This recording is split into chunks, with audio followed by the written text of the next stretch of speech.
I'm a sucker for a good love story, and I've travelled a really long way for this one, 947 k's from Perth to be exact, to Western Australia's last frontier of the Golden Outback.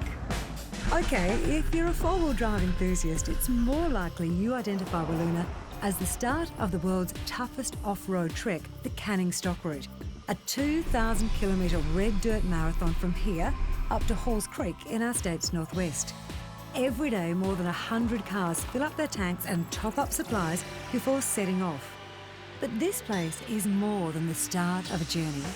Once the Golden Outback's biggest gold mining town, boasting a population of 9,000 people, Wiluna is a destination in its own.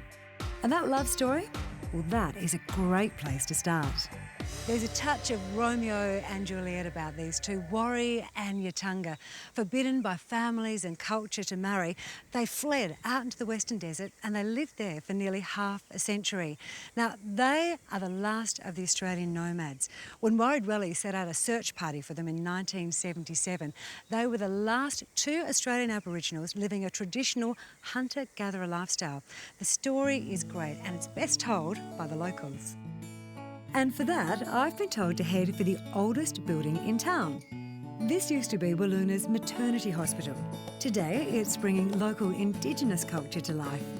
The links to culture are really strong out here, and the artists at the Chukaba Art Centre, they love a yarn. Well, in our culture, we have four skin colours, and they are destined to be with the right skin colours. But Worry and Yatunga? They went for the wrong skin type. So what happens? They fought against it to be together. It's just like Romeo and Juliet. One of the best love stories everybody know here. Telling us, they fought for everything to keep that love alive, and in the end it was that love that took them away. And the European history is pretty interesting too. There's a heritage trail around town telling what life was like for the 9,000 people who flocked here chasing gold. This was the site of Australia's longest bar, and there was once dozens of market gardens and even small goods manufacturers. And the thought of that is making me really hungry. I'm told there is one delicacy still being served up, but you need a four-wheel drive to get there. I'm game. Okay, maybe served up isn't quite the right terminology, but let's face it, things always taste so much better when you go out and catch them yourselves. Now, I asked a local prospector where I could get the best feed in town, and this is where he sent me.